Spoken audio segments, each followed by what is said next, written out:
Bismillahirrahmanirrahim. Assalamualaikum warahmatullahi wabarakatuh. Alhamdulillah rabbil alamin, wassalatu wassalamu ala asyrafil anbiya'i wal mursalin nabiyina Muhammadin wa ala alihi wa sahbihi wa man tabi'ahum bi ihsanin ila yaumiddin. Amma ba'd.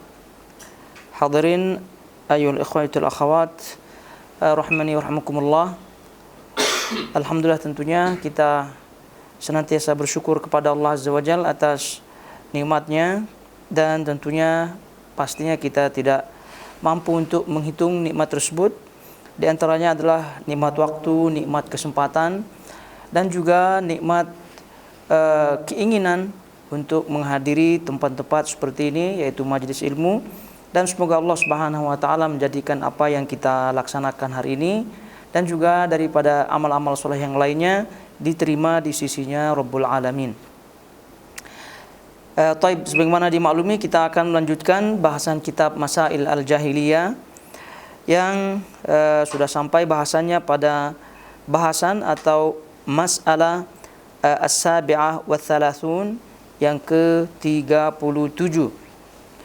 Tentunya 37, kemudian 38 dan seterusnya, 39, 40, 41, 42 itu sama ya bahasannya, karena terkait satu sama lainnya, yaitu terkait dengan bahasan asma was sifat, terkait dengan bahasan asmaullah dan juga sifat-sifat Allah Subhanahu wa taala, di mana ahlul jahiliyah, orang-orang jahiliyah dan juga yang masuk ke dalamnya, yaitu disebutkan dalam poin yang ke-38 ya, yang ke-38, ats-tsaminatu watsalasun al-ilhad fi sifat.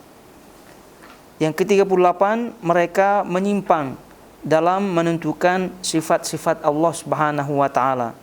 Kemudian disebut dalam yang ke-39 al-ilhad fil asma. Mereka menyimpang dalam menentukan nama-nama Allah Subhanahu wa taala. Lalu kemudian yang ke-40 tadi kita sebutkan dan seterusnya terkait juga dengan masalah ini, tapi yang disebutkan rinciannya. Kalau ilhad, menyimpang dari keyakinan yang sahih terkait dengan asma Allah dan juga sifat Allah Subhanahu wa taala, itu masuk di dalamnya nomor atau pembahasan yang ke-40, yaitu at-ta'til. Mereka melakukan ta'til, peniadaan asma dan sifat Allah, yaitu mengingkari seperti yang dilakukan keluarga Fir'aun. Dan ini sekali lagi tadi kita sebutkan satu bahasan. Jadi kalau kita dah memahami apa yang dimaksud dengan ilhad, lalu kemudian macam-macamnya, maka insyaallah poin-poin yang tadi kita sebutkan insyaallah otomatis kita fahami. Pada pertemuan yang lalu kita sudah sebutkan secara singkat makna daripada al-ilhad. Karena di sini sekali lagi poin yang ke-38 yang boleh sebutkan daripada sifat-sifat atau permasalahan daripada orang-orang jahiliyah adalah menyimpang daripada keyakinan yang benar, yaitu al-ilhad. Ya, tentu dalam hal ini ilhad fi as-sifat, lalu kemudian al-ilhad fi al-asma.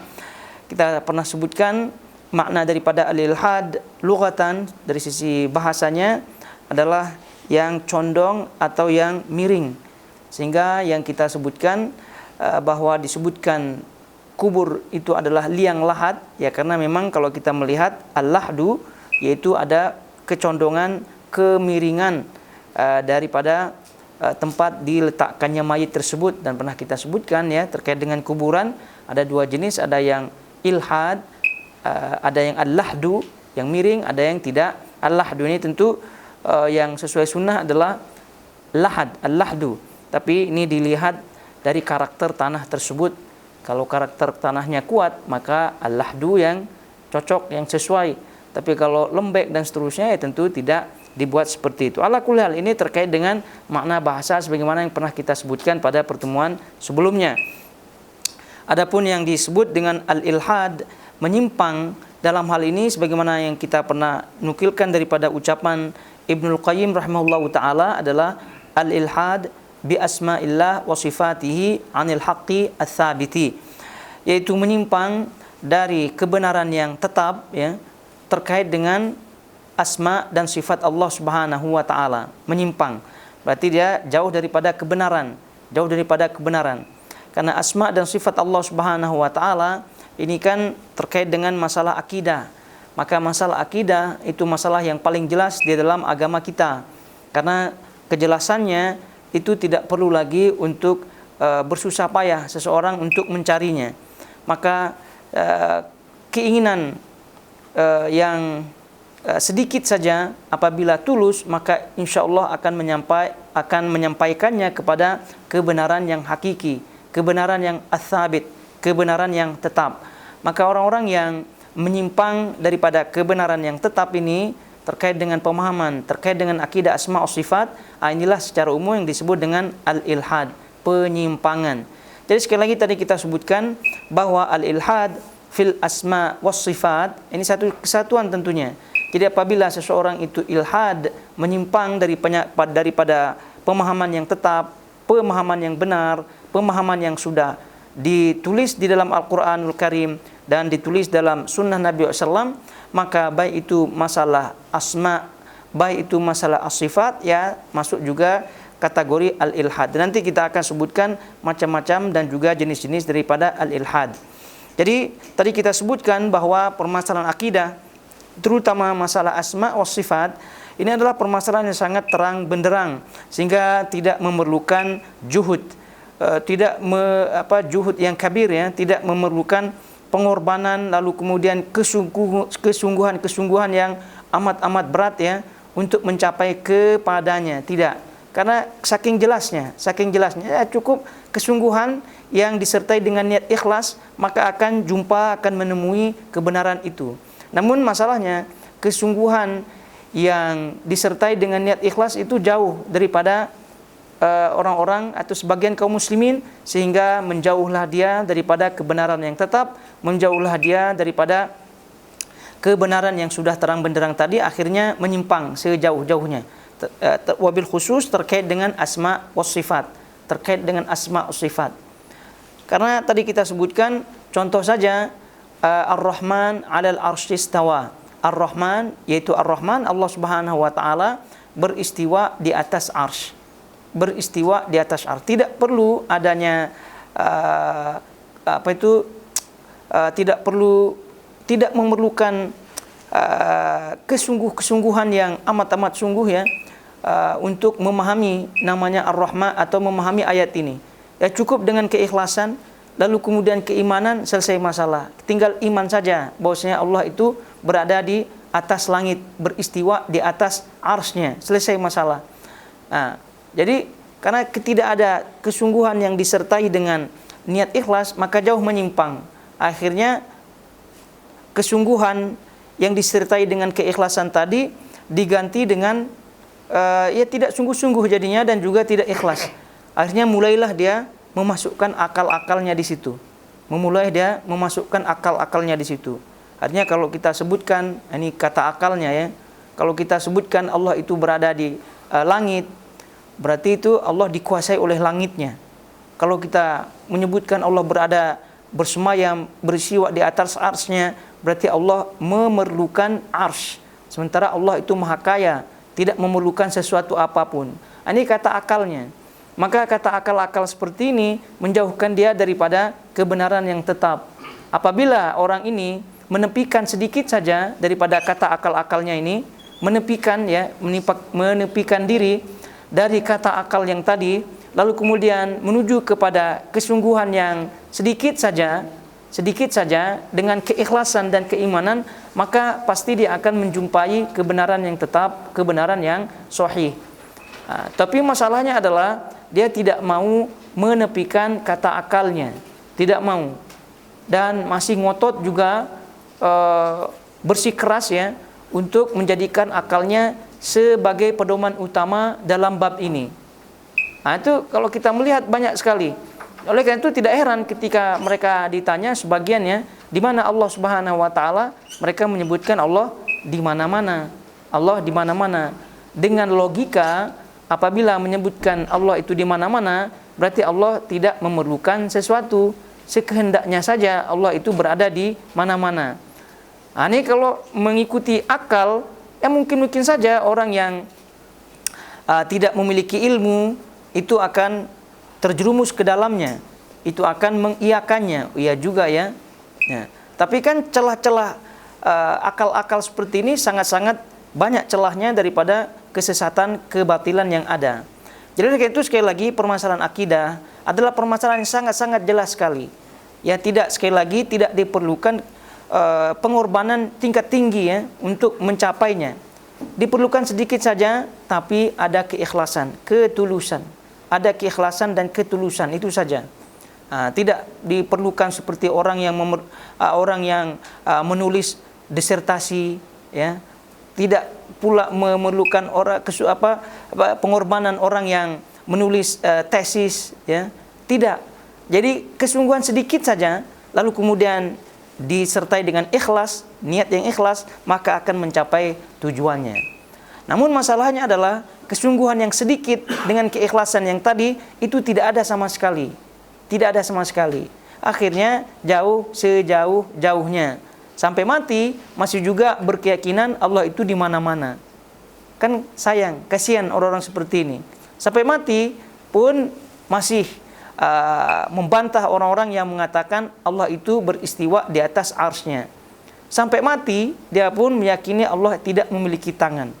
Sampai mati dia pun meyakini Allah itu dan seterusnya daripada sifat-sifat Allah Subhanahu wa taala turun ke langit bumi sepertiga malam dan seterusnya. Sampai mati tidak meyakininya. Padahal nas sudah jelas, ayat Al-Qur'an sudah jelas, hadis sudah jelas, mau apa lagi? Maka tadi kita sebutkan kesungguh-sungguhan, pengorbanan itu tidak diperlukan yang amat-amat besar sekali dalam hal ini. Tidak. Ya, kesungguhan sedikit saja plus keikhlasan sampai pada tujuan. Selesai.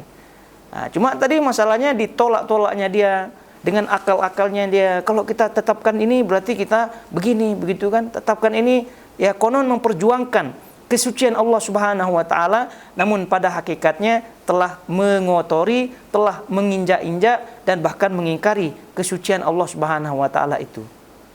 Ya, bagaimana tidak kita sebutkan demikian? Allah menyebutkan tadi contohnya Ar-Rahman 'alal 'arsy istawa. Ar-Rahman yaitu zat yang Maha Rahman, yaitu Allah Subhanahu wa taala beristiwa di atas arsy. Secara kesungguhan yang sedikit saja tadi kita sebutkan pengorbanan yang sedikit ya, lalu kemudian dengan modal pengorbanan sedikit, ikhlas ya, iman, kita baca Ar-Rahman selesai masalah gitu kan. Tanpa menyerupai, tanpa memasukkan akal kita. Ya Allah bersemayam atau Allah beristiwa di atas arsy-Nya berarti dengan keagungannya begitu kan. Itu kata kesungguhan dan keikhlasan yang sedikit tadi. Tapi mereka yang menepikan kesungguhan yang sedikit tadi, lalu kemudian keimanan yang jauh daripada ayat tersebut dengan menyatakan dirinya untuk mensucikan Allah, ya tadi muncullah ucapan-ucapan tadi. Kalau kita menyebutkan Allah beristiwa, berada di atas arsy-Nya, berarti Allah memerlukan yang namanya arsy. Kan arsy maknanya singgasana. Sebagaimana halnya raja, maka raja itu ketika duduk di atas singgasananya, berarti dia memerlukan singgasana. Ya, arsy Allah itu adalah singgasana Allah Subhanahu wa taala, berarti Allah memerlukan arsy. Juga terkait dengan langit tadi kita sebutkan bahwa langit itu meliputi Allah Subhanahu wa taala. Berarti kalau Allah diliputi oleh tempat, berarti Allah tidak bebas dalam bergerak begitu. Nanti kata akalnya. Ya, dan konon dengan niatnya yang tadi menyelamatkan kesucian Allah Subhanahu wa taala kononnya. Rupa-rupanya telah mengotori kesucian Allah itu sendiri. Bagaimana tidak mengotori? Karena Allah sendiri mengatakan Ar-Rahman 'arsy, kemudian kita memandai-mandai. Ya, memintar-mintarkan diri, memandai-mandai diri dengan akal-akal kita gitu. Akhirnya ujung-ujungnya kalau ditanya, lalu kemudian makna istiwa apa? Begitu kan? Allah telah menyebutkan dalam Al-Qur'anul Karim Ar-Rahman 'alal 'arsy istawa. Allah itu beristiwa di atas langit, di atas arsy-Nya. Beristiwa di atas arsy-Nya. Lalu kemudian apa makna istiwa yang ada di sini? Ya, kalau kita makna istiwa, ya istiwa sebagaimana kata Imam Malik rahimahullahu taala yang sering kita dengar, al-istiwa'u ma'lumun. Makna istiwa itu dalam bahasa Arab ya, orang Arab yang fasih, orang-orang makna bahasa dalam pandangan atau pemahaman orang Arab itu maklum, sudah jelas ya, al-istiwa'u ma'lumun. Kemudian wal kaifu majhul. Adapun bagaimana cara istiwa Allah, bagaimana cara dia, itu majhul, tidak diketahui, hanya Allah yang tahu. Kemudian wal imanu bihi wajibun. Adapun beriman dengan istiwanya Allah itu di atas arsy, itu suatu hal yang wajib, suatu hal yang wajib. Lalu kemudian wasu'alu anhu bid'ah, dan bertanya-tanya, kepo ya terkait dengan apa itu istiwa, lalu kemudian menghayal-hayal, itu bid'ah. Maknanya tidak pernah ada di zaman Nabi SAW. Ini sudah jelas kata para ulama. Lalu kemudian datang orang yang kalau boleh kita sebut pahlawan kesiangan ya masih mending ada siangnya. Ini langsung pahlawan yang tidak ada tempatnya. Maksudnya tidak diakui lah begitu. Karena memang salah tempat, salah alamat dia jadi pahlawan. Konon katanya untuk mensucikan Allah. Jadi karena kalau kita tadi menyebutkan istiwa Allah Subhanahu wa taala di atas arsy-nya, ya berarti ya tadi dah logikanya Allah diliputi ya oleh arsy itu, oleh tempat, Allah memerlukan tempat. Ini semua adalah sifat-sifat makhluk yang makhluk itu fakir. Innallaha ghaniyun. Allah itu kaya, sementara kita itu fuqara, kita ini fakir. Kenapa disebut fakir? Karena kita tidak mampu untuk hidup sendiri. Kita memerlukan orang lain lah, memerlukan barang-barang lah, dan seterusnya. Nah, Allah itu maha kaya. Ini kata pahlawan yang tidak benar ini. Ya. Jadi oleh karena itu istiwa Allah di atas arsy, udah selesai masalah. Lalu kemudian ditanya dia nih orang ini, apa makna istiwa? Kalau kita kan mengikuti dalilnya, kemudian mengikuti pemahaman ulama-ulama salaf zaman dahulu, itu kan dah istiwa lah, begitu kan? Allah itu istiwa, itu bertempat di atas arsy-nya. Bagaimana rupa tempatnya, bagaimana itu kata Imam Malik tadi majhul, tidak diketahui, selesai masalah. Yang jelas Allah itu berada di atas arsy-nya. Terkait dengan apakah dia nempel di arsy-nya, berapa sentimeter daripada arsy-nya, berapa jaraknya, itu kita wallahu alam ya. Kita yang jelas Allah tidak memerlukan arsy, tapi yang jelas Allah mengatakan dia di atas arsy, selesai masalah.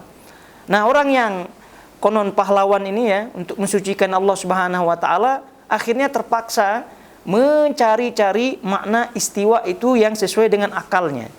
Sehingga muncullah makna istiwa versi mereka. Istiwa maknanya adalah istaula. Istiwa maknanya adalah menguasai. Jadi kalau kita baca Ar-Rahman 'alal 'arsy istawa, Allah itu berada di atas arsy-nya. Jadi istiwa yang dimaksud di sini adalah istaula, yaitu menguasai. Berarti Allah zat yang Ar-Rahman ini menguasai arsy-nya. Menguasai arsy-nya. Ini kalau orang yang tidak ada ilmu, ya pasti mengiyakan ya juga ya, menguasai. Tapi ingat, Allah itu memiliki sifat yang tak terhingga. Memiliki nama-nama yang tak terhingga. Kalau hanya menyebutkan menguasai, tidak hanya arsy yang dikuasai, semua makhluknya dikuasai. Yang makhluk yang kecil itu dikuasai, makhluk yang menengah pun dikuasai, makhluk yang tak nampak pun dikuasai, besar kecilnya dikuasai. Jadi apa istimewanya arsy? Kalau dikatakan maknanya menguasai, karena semua dikuasai oleh Allah. Air dikuasai, kita dikuasai, semua dikuasai. Oleh karena itu, kenapa Allah Subhanahu wa taala menyebut istiwa di atas arsy-nya? Karena ada keistimewaan arsy. Arsy ini adalah makhluk yang paling besar. Maka menunjukkan, Allah ingin menunjukkan kepada kita semua keistimewaan makhluknya yang paling besar ini. Daripada makhluk yang semua, arsy-nya Allah ini yang paling besar. Maka wajar kalau Allah menyebutkan dirinya beristiwa di atasnya. Beristiwa, bertempat di atas arsy-nya. Kalau hanya menyebutkan menguasai, berarti itu merendahkan derajat arsy. Nyambung apa tidak nih? Jadi si orang yang pahlawan salah tempat itu ya, kalau kita sebutkan demikian. Karena Kalau kita lihat bantahan-bantahannya, Masya Allah semangat ya, konon ahli filsafat gitu kan, konon ahli logika gitu katanya, konon ahli mantik dan seterusnya. Itu kita tidak perlukan ya, logika lah, mantik lah, untuk memahami ayat-ayat ini. Tadi kita sebutkan ayat-ayat akidah itu ayat-ayat sangat-sangat jelas sekali. Tidak perlulah belajar logika, tidak perlulah belajar mantik ya, untuk memahami ayat-ayat akidah ini, tidak perlu. Sehingga justru malah mempelajari filsafat, mantik, kalam dan seterusnya, itu malah nanti dikhawatirkan menjauhkan dia daripada kebenaran yang tetap tadi. Nah, itu bayangkan bagaimana jauhnya mereka dari pemahaman. Akhirnya jauh dia. Dimaknai istiwa sebagai istaula, yaitu menguasai. Tadi sudah merendahkan makna arsy. Karena arsy ini ya disebut istiwa karena ada keistimewaan di situ. Oleh Allah Subhanahu wa taala berada di atasnya.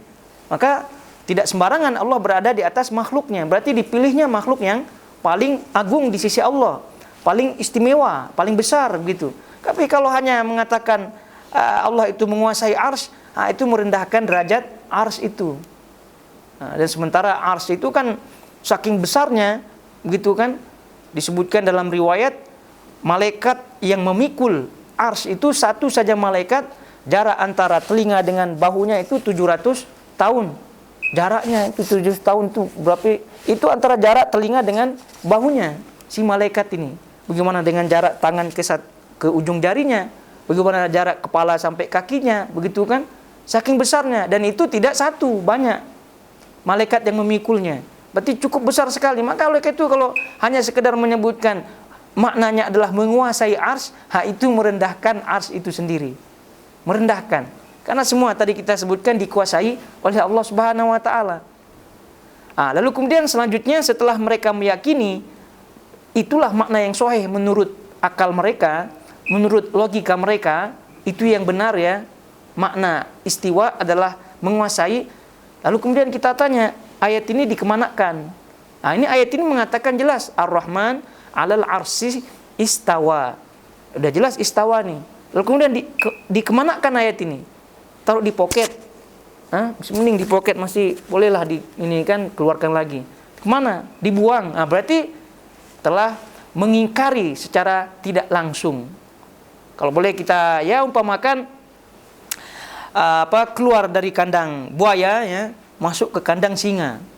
Mana yang lebih bahaya itu? Wallahu alam ya. Karena buaya kah atau singanya? Ya sama-sama bahaya. Jadi oleh karena itu inilah bentuk ilhad, inilah bahayanya ilhad itu. Inilah bahayanya ilhad. Oleh karena itu beliau sebutkan di sini di antara penyimpangan orang-orang jahiliyah adalah ilhad. Ilhad yaitu menyimpang di dalam asma wa sifat Allah Subhanahu wa taala. Tapi kita baca di sini ya, yang ke-38 beliau sebutkan al-ilhad fi sifat. Mereka menyimpang dalam menentukan sifat-sifat Allah. Yang menentukan di sini meyakini ya, meyakini sifat-sifat Allah Subhanahu wa taala. Contohnya mereka menyebutkan, mereka meyakini walakin dhanantum annallaha la ya'lamu katsiran mimma ta'malun. Sebagaimana firman Allah Subhanahu wa taala, bahkan kamu mengira bahwa Allah tidak mengetahui kebanyakan dari apa yang kamu kerjakan. Ini orang jahiliyah, dan termasuk semua-semuanya ya, apabila meyakini seperti ini maka termasuk tentunya orang jahiliyah. Mereka meyakini bahwasanya Allah tidak mengetahui hal-hal yang detil.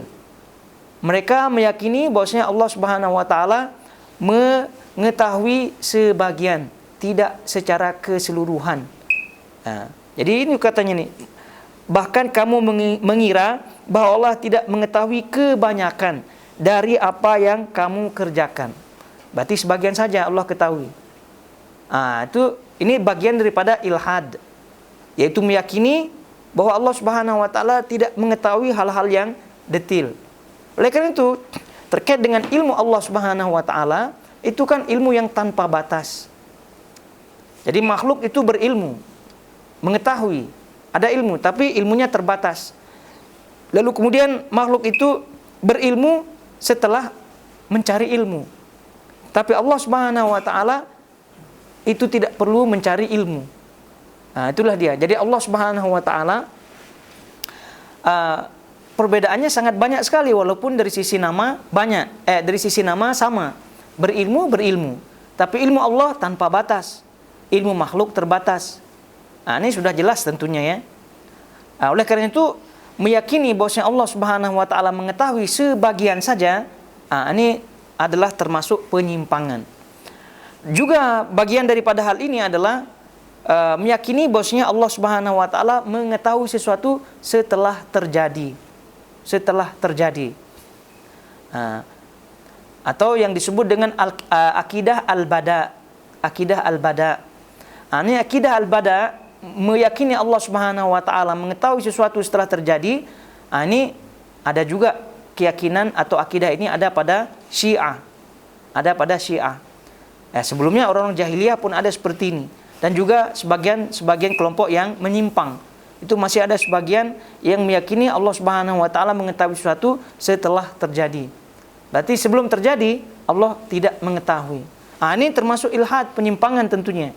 Yang kita yakini bahwasanya Allah Subhanahu wa taala itu mengetahui sesuatu sebelum terjadi, setelah terjadi, sedang terjadi, dan seterusnya daripada ilmu Allah Subhanahu wa taala yang tanpa batas tersebut. Kemudian kalau kita melihat kata beliau di poin yang ke-39, karena ini tadi kita sebutkan di awal sama semua ya. Al-ilhad fil asma, ka qaulihi ta'ala wa hum yakfuruna birrahman.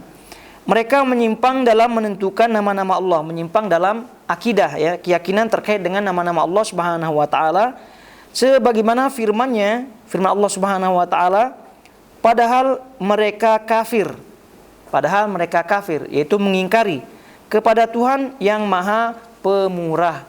Wa hum yakfuruna birrahman. Mereka kafir, mereka mengingkari kepada Tuhan yaitu Ar-Rahman. Dan ini yang kita baca dalam sejarah Nabi SAW pada Sulhul Hudaybiyah ya, ketika Nabi SAW mau umroh namun dicegat ya, ditahan oleh orang-orang Quraisy pada waktu itu, sehingga beliau tidak jadi umroh pada waktu itu. Ada terjadi kesepakatan antara beliau dengan Quraisy, sehingga beliau menyepakati kesepakatan tersebut dan balik, lalu kemudian kembali pada tahun berikutnya. Poinnya adalah dalam perjanjian atau kesepakatan yang disebut di situ, Nabi SAW awalnya memerintahkan Ali bin Abi Thalib untuk menulis perjanjian yang akan atau perjanjian dengan orang-orang Quraisy pada waktu itu. Jadi kata Nabi, uktub bismillahirrahmanirrahim. Kata Nabi SAW kepada Ali, ya Ali, tulis bismillahirrahmanirrahim. Baru kemudian perjanjian-perjanjian di bawahnya. Tapi oleh orang Quraisy mengatakan, tidak, kami tidak kenal Ar-Rahman, tidak kami kenal. Kan di situ kalau bismillahirrahman, nama Allah itu lengkap di situ kan. Bismillah dengan nama Allah, nama Allah. Kemudian Ar-Rahman, nama Allah, Ar-Rahim, nama Allah. Jadi Allah Ar-Rahman Ar-Rahim. Nah, orang Quraisy mengingkari Ar-Rahman Ar-Rahim karena mereka mengatakan tidak kenal. Yang dia kenal hanya nama Allah saja. Maka mereka meminta kepada Nabi, uktub bismi Allahumma, bukan bismillahirrahmanirrahim. Tulislah dia dengan bismi Allahumma. Itu saja. Tapi kalau Ar-Rahman Ar-Rahim kami tidak kenal. Mana mereka mengingkari, mereka tidak kenal Ar-Rahman Ar-Rahim, itu tidak kenal sebagai nama Allah. Yang dia kenal Allah, tapi Ar-Rahman Ar-Rahim tidak kenal. Tidak mau kenal juga. Jadi kayak itu ditulislah di situ bismillah Allahumma itu.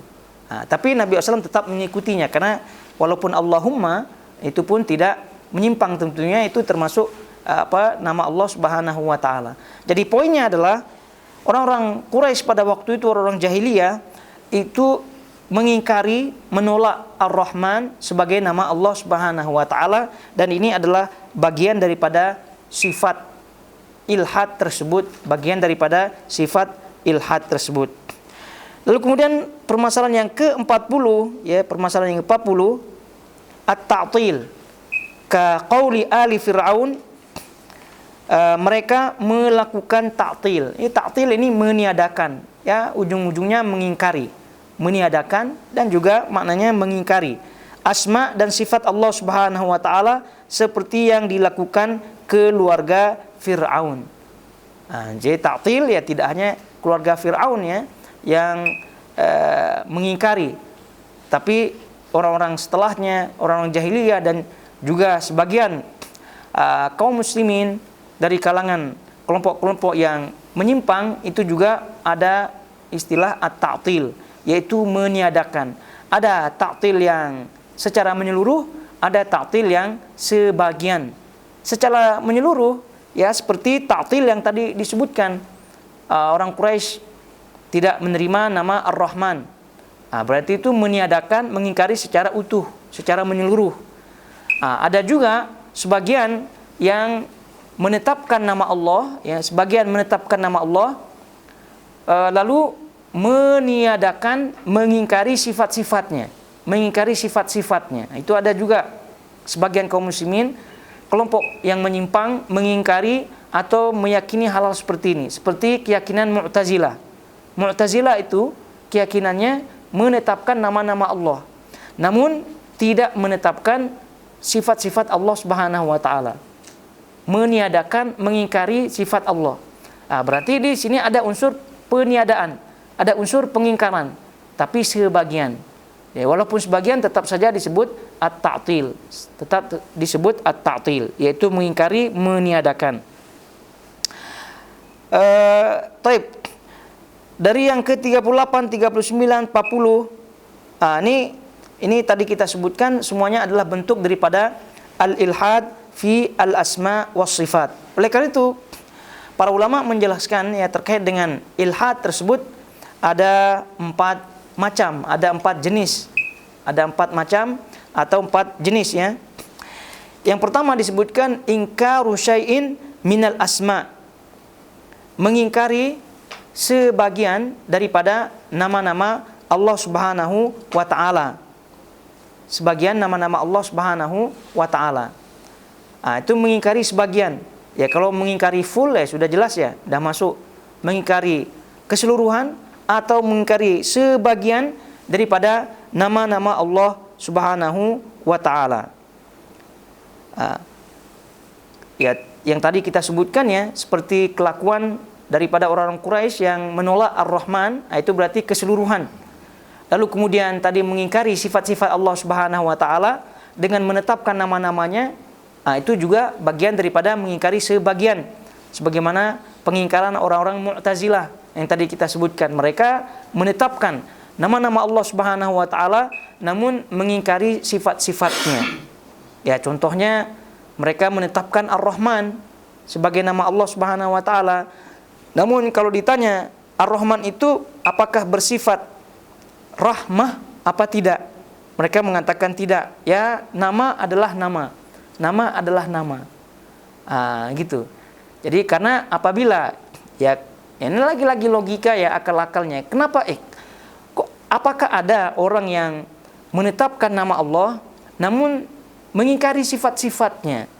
Karena yang kita ketahui ya bahwa nama itu mengandung sifat. Nama itu mengandung sifat. Dan itu yang ada pada Allah Subhanahu wa taala sudah pasti ya. Setiap nama-nama Allah Subhanahu wa taala itu mengandung sifat. Boleh sifat satu sifat, 2 sifat dan seterusnya daripada sifat-sifat Allah Subhanahu wa taala. Namun poinnya adalah setiap nama daripada nama-nama Allah Subhanahu wa taala mengandung sifat. Mengandung sifat. Itu sudah pasti. Misal tadi kita sebutkan Ar-Rahman. Nama Allah Ar-Rahman mengandung sifat rahmat, kasih sayang. Lalu kemudian nama Allah Al-Ghafur. Al-Ghafur, Maha Pengampun. Berarti memiliki sifat pengampun. Dan seterusnya daripada seluruh nama-nama Allah Subhanahu wa taala. Tapi datang sebagian kelompok yang tadi menyimpang mengatakan nama Allah Subhanahu wa taala itu tidak mengandung sifat-sifat Allah Subhanahu wa taala, dia hanya mengandung nama saja. Hanya mengandung nama saja. Tadi kita sebutkan memang kenapa ada orang seperti itu? Apa alasannya? Apa alasannya? Ya alasannya ya lagi-lagi ya alasannya balik kepada akalnya. Balik kepada akalnya. Akalnya berbunyi kepada mereka, ya. Katanya, kalau sudah kita menetapkan nama Allah saja, itu dah cukup ya. Karena apabila kita menyebutkan sifat-sifatnya, berarti itu seolah-olah kita menetapkan zat lain daripada zat nama tersebut. Karena rupa-rupanya mereka, menurut akal mereka, nama dan sifat ini suatu hal yang berbeda. Nama dan sifat ini adalah suatu zat yang berbeda. Ini menurut akal mereka ya. Oleh karena itu ketika mereka menetapkan nama Allah, berarti satu zat. Nah, kalau menyebutkan sifat yang dikeluarkan daripada nama tersebut, berarti mengeluarkan zat yang lain. Berarti berapa zat jadinya? Berbagai macam zat. Jadi oleh karena itu, ini ibaratnya kemusyrikan yang terselubung, kata akal mereka.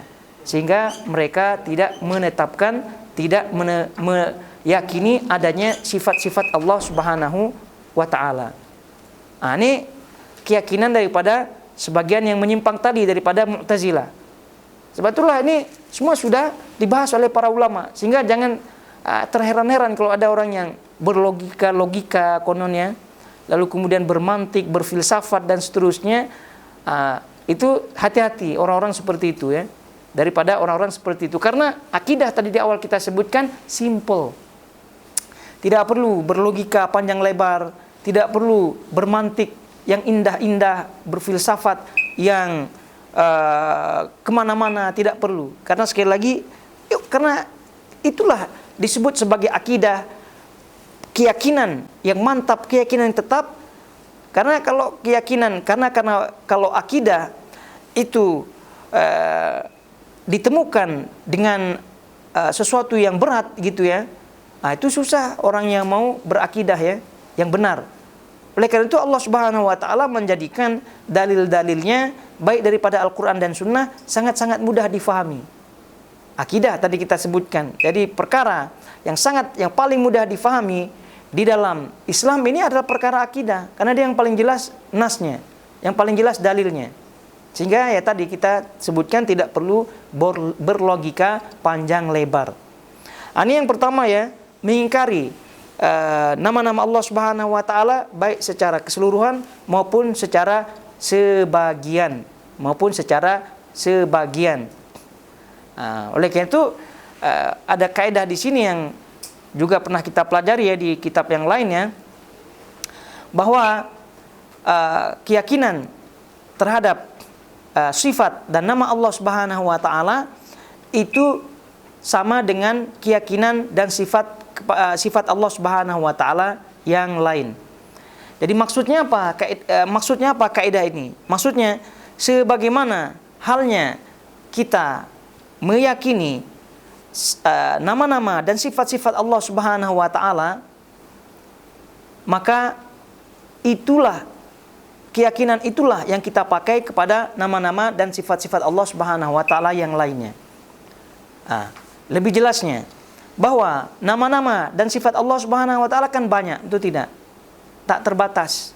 Yang 99 nama itu kan untuk diketahui, namun itu bukan batasan. Lagi-lagi nama-nama dan sifat Allah Subhanahu wa ta'ala itu kan banyak. Jadi ada di antara kaum muslimin ya, di antara nama-nama dan sifat-sifat ini mereka terima dengan mudah. Namun ada di antara nama-nama dan sifat-sifat Allah Subhanahu wa ta'ala mereka tidak terima dengan mudah, dan bahkan mereka ingkari dan bahkan mereka bantah. Di antara nama-nama dan sifat Allah ini yang banyak ya, itu ada sebagian mereka yang mudah mereka terima, namun ada sebagian yang lain mereka susah untuk menerima. Maka datang kaidah ini mengatakan bahwasanya nama-nama dan sifat Allah Subhanahu wa ta'ala itu semua ya diyakini sama. Semua diyakini sama. Ya, kenapa kita sebutkan hal ini ya? Karena ada sebagian kaum muslimin yang tadi kita sebutkan, ada sifat-sifat Allah yang mereka terima dengan mudah, namun sebagiannya mereka tidak terima atau bahkan mengingkarinya. Contoh saja di Nusantara kita ya, sangat mudah untuk menerima sifat-sifat Allah yang 20. Itu kan sifat Allah yang 20 itu sangat mudah sekali. Wujud, qidam, baqa, mukhalafatun. Itu kalau kita telisik lagi ya, namanya itu bukan sifat ya. Tapi itu adalah sifat yang berbentuk khobar, berbentuk berita, bukan sifat yang tetap daripada Al-Quran dan Sunnah. Tapi okelah, kita sebut saja sifat walaupun sifat khobar. Apa yang dimaksud dengan sifat khobar?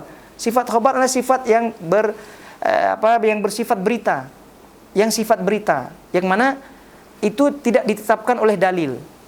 Tapi yang kita maksud adalah sifat yang berdasarkan dalil. Maka kalau kita melihat kalimat wujud, qidam, baqa, wujud ada, disebut sifat. Ini masih konsentrasi apa tidak nih? Kalau tidak konsentrasi agak ini sedikit ya. Ya. Jadi wujud ya. Ini masih ada memori tidak yang sifat 20 dahulu kala? Adalah ya. Adalah memori. Paling tidak wujud qidam baqanya lah. Tidaklah sampai 20 akhir, tapi wujud qidam baqa yang mukhalafatul hawadits dan seterusnya lah. Ya. Itu kan mereka katakan sifat 20.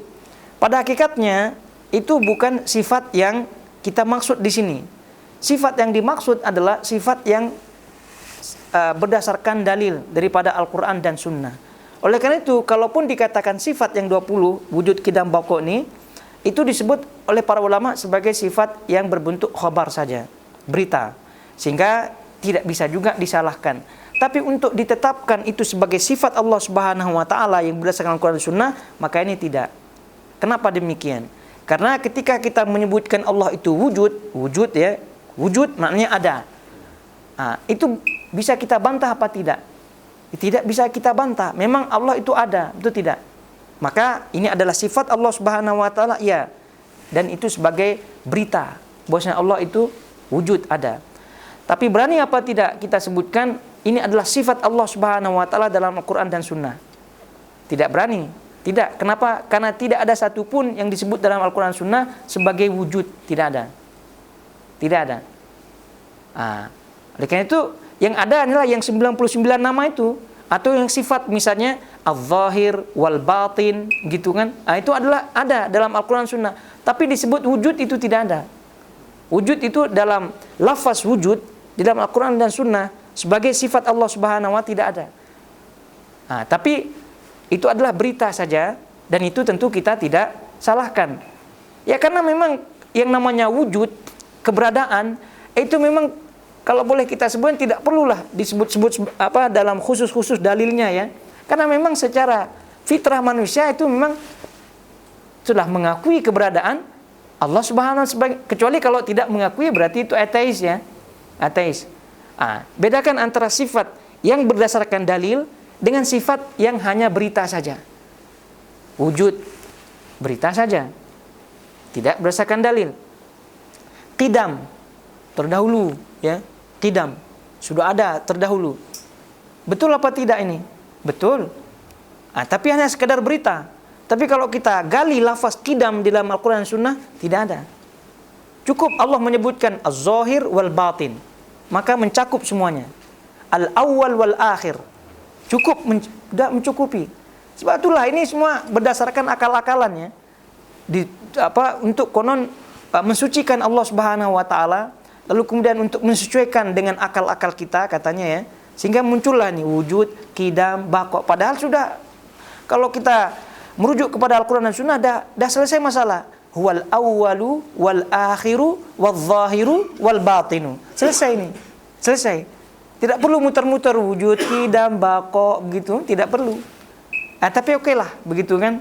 Maka tadi kita bedakan, para ulama menyebutkan itu sifat yang hanya bersifat berita saja. Berita saja. Ya kalau benar ya kita benarkan, kalau salah ya kita salahkan. Tapi kalau dia berdasarkan kitab dan sunnah, maka tentu tidak. Tidak. Cukup tadi kita sebutkan wal awwalu wal akhiru wal zahiru wal batinu. Selesai.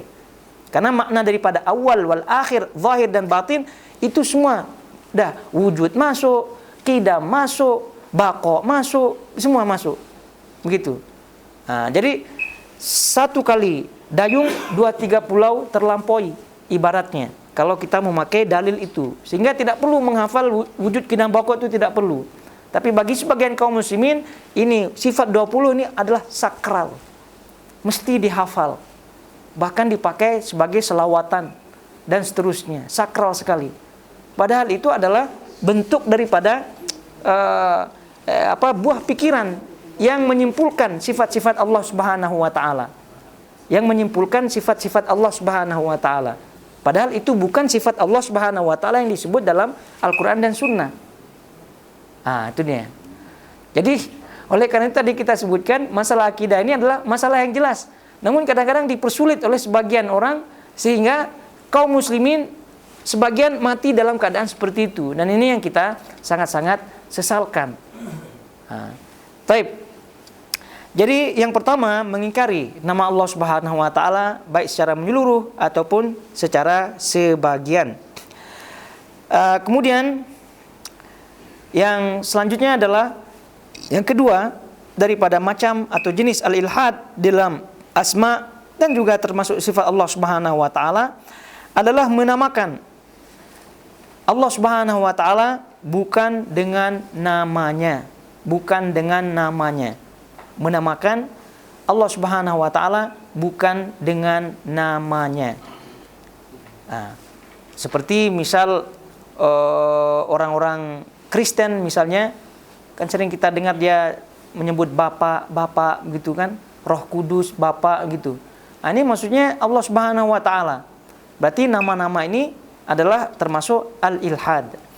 Lalu kemudian tadi kita sebutkan yang sifat 20 itu kan tidak berdasarkan Al-Quran dan Sunnah. Apakah termasuk bagian daripada ilhad apa tidak? Kita bedakannya antara nama dan sifat. Kalau nama itu tidak bisa diutak-atik lagi. Nama tidak bisa diutak-atik, tidak boleh. Tidak boleh orang itu menyimpulkan lalu kemudian menyebutkan nama. Misalnya Allah itu turun, nuzul ya, turun. Lalu kemudian pandai-pandai dia menyimpulkan berarti Allah maha turun. Itu keliru. Oleh karena itu kaidahnya dalam hal ini ya, kaidahnya di sini bahwa setiap nama dari nama yang pertama ya, nama dan sifat Allah Subhanahu wa taala bersifat tauqifi. Bersifat tauqifi. Apa makna tauqifi? Makna tauqifi itu adalah mesti berdasarkan dalil Al-Qur'an dan Sunnah. Nama-nama dan sifat Allah Subhanahu wa taala itu bersifat tauqifi, yaitu harus berdasarkan Al-Qur'an dan Sunnah. Kemudian selanjutnya berkaitan dengan nama, asma, nama-nama Allah Subhanahu wa taala tentu kita yakini tauqifi ya. Lalu kemudian selanjutnya dari nama Allah Subhanahu wa taala itu boleh dikeluarkan sifatnya. Boleh dikeluarkan sifatnya. Tidak kebalikannya. Tidak kebalikannya. Maksudnya apa? Tidak kebalikan kalau dari sifat boleh dikeluarkan nama. Kalau nama Allah Subhanahu wa taala boleh dikeluarkan darinya sifat Allah Subhanahu wa taala. Tapi kalau sifat Allah itu tidak boleh dikeluarkan daripadanya nama Allah Subhanahu wa taala kecuali dengan dalil. Kecuali dengan dalil. Kita ulangi, kalau nama Allah Subhanahu wa taala boleh dikeluarkannya darinya sifat Allah Subhanahu wa taala. Walaupun tidak sesuai dengan dalil. Ya contohnya tadi kan wujud, qidam, baqa itu kan sifat Allah, itu tidak. Tapi sesuai apa tidak dengan dalil? Tidak sesuai dengan dalil dia. Tapi benar apa tidak? Benar. Maka kita benarkan dia. Tapi untuk menetapkan dia sebagai sifat Allah Subhanahu wa taala sesuai dalil, ya tentu tidak. Tadi kita sebutkan tidak kebalikannya. Sifat Allah Subhanahu wa taala tidak boleh dikeluarkan daripada nama. Ya, contoh tadi kita sebutkan nuzul, turun. Tidak boleh kita menyebutkan nama Allah maha turun. Tidak boleh. Karena kalau dah berkaitan dengan nama, ya berarti itu harus dengan dalil. Rahmat, kasih sayang Allah, gitu kan, rahmat.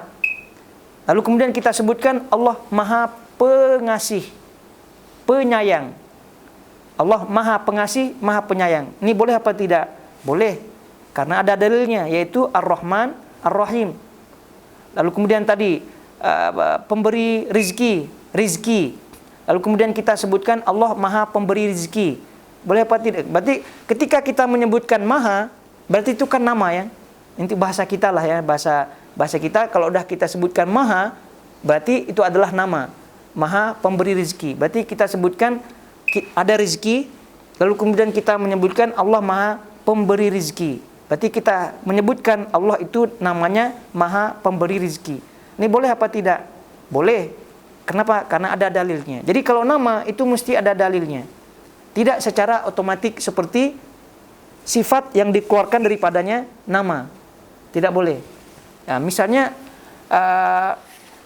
Allah itu di antara sifatnya adalah datang.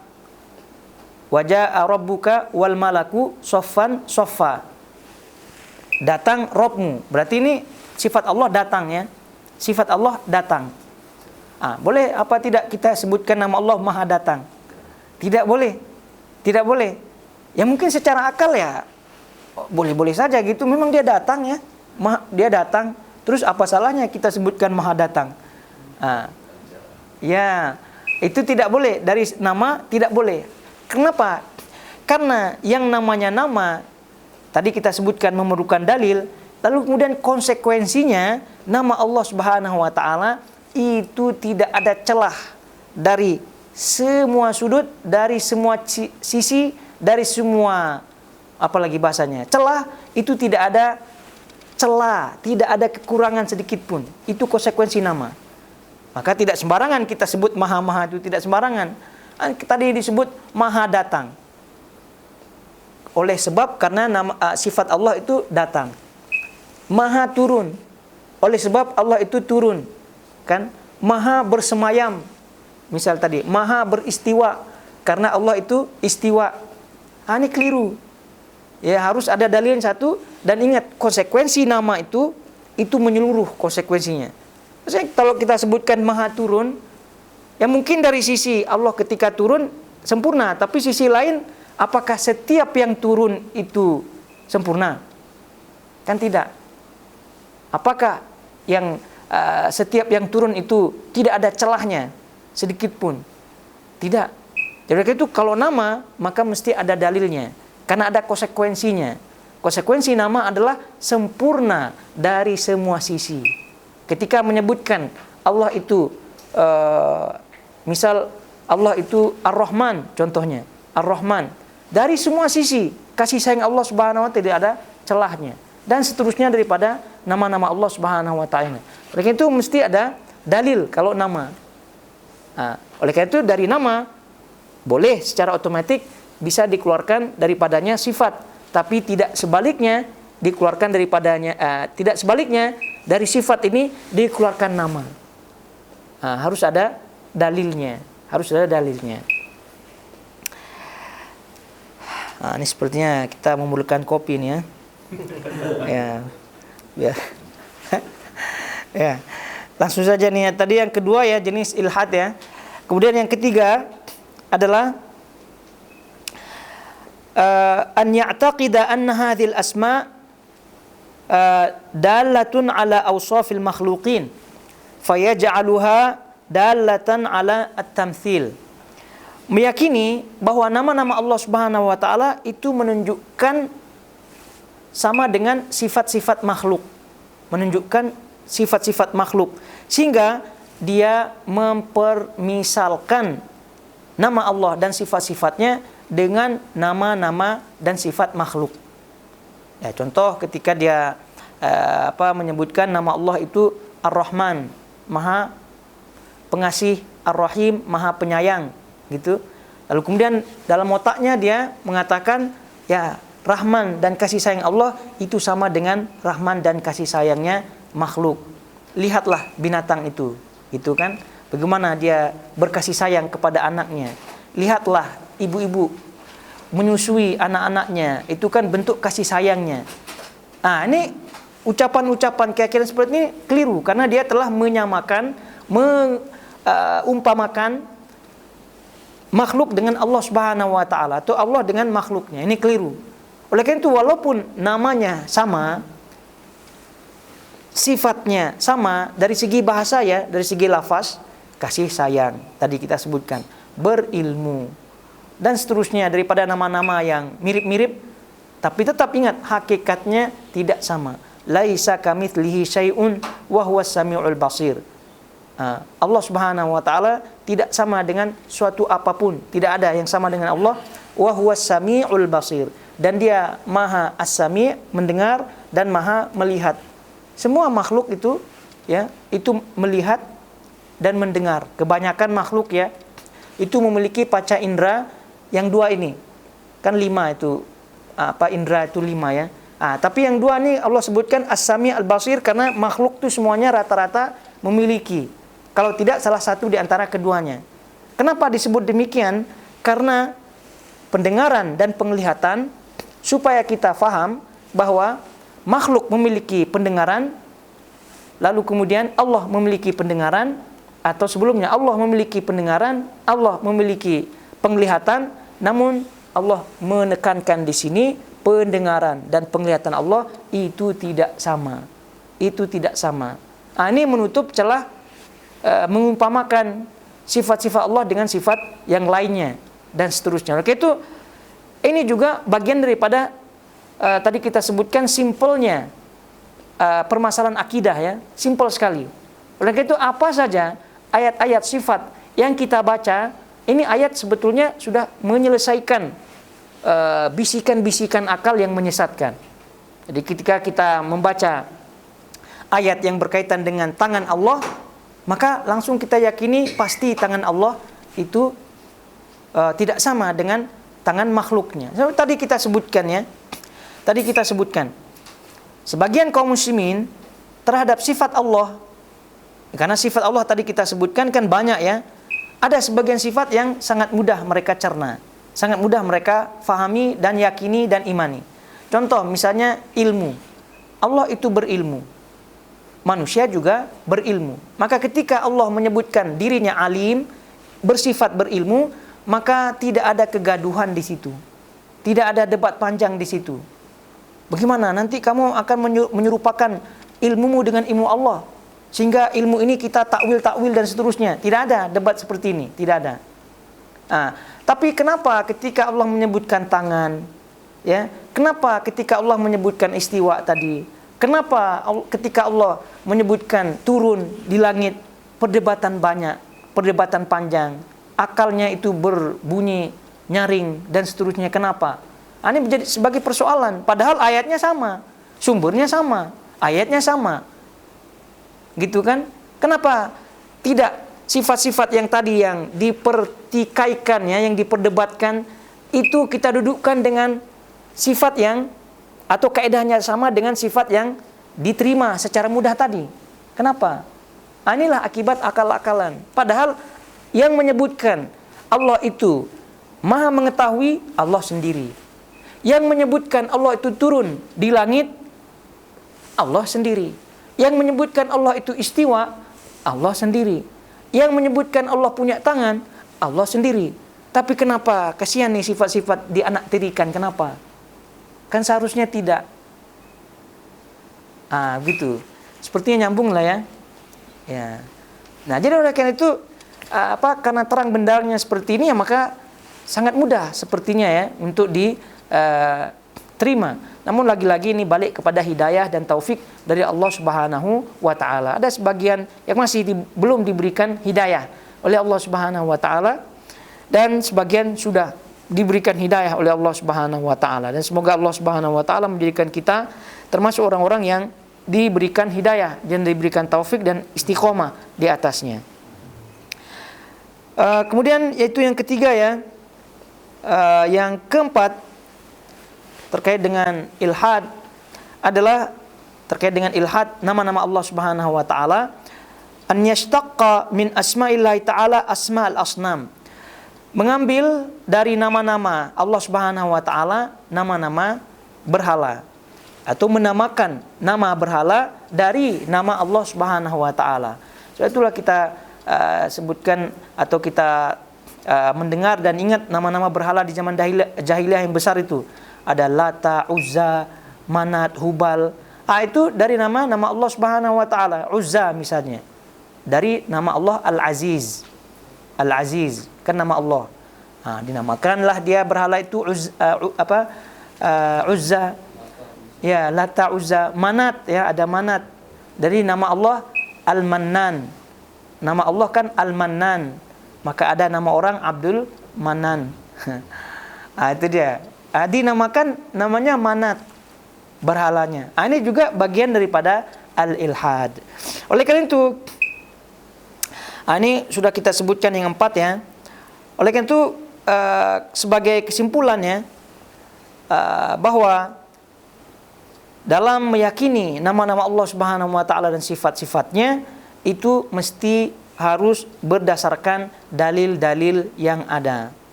Maka setiap ada penyakit ya dalam asma dan sifat itu pastinya ada di dalamnya al-ilhad. Maka disebut al-ilhad. Apa saja penyakit dalam asma sifat? Penyakit dalam asma sifat ada disebut at-ta'til 1, ada disebut at-ta'wil 2, ada disebut at-tamthil, ada yang disebut at-tashbih, ada yang disebut at-tahrif, ada yang disebut dengan at-tauqif. Ada 6. Ada 6 itu penyakitnya. Nah, 6 ini atau salah satu di antaranya apabila ada pada seseorang, maka orang tersebut masuk ke dalam al-ilhad. Masuk dalam kategori al-ilhad. Yang 6 ini. Atau salah satu di antara yang 6 ini. Apa saja yang tadi kita sebutkan yang 6 ini, maka rasanya rinciannya pada pertemuan yang akan datang insyaallah ta'ala. Ya, supaya ada inilah ya. Jadi penyakit-penyakit dalam asma wa sifat yang 6 tadi yang kita sebutkan, insyaallah kita akan rincikan pada pertemuan depan billahi ta'ala. Jadi selesai kita, dan sekali lagi semoga Allah Subhanahu wa taala memberikan kita taufiknya, memberikan hidayahnya, dan juga istiqomah di atas al-haq, di atas kebenaran, sampai kita dipanggil oleh Allah Subhanahu wa taala dalam keadaan husnul khatimah, dan juga Allah meridhai kita semuanya, keluarga kita dan juga kaum muslimin yang lainnya. Barakallahu fikum wa sallallahu ala nabiyina Muhammad wa ala alihi wa sahbihi wasallam. Wassalamualaikum warahmatullahi wabarakatuh.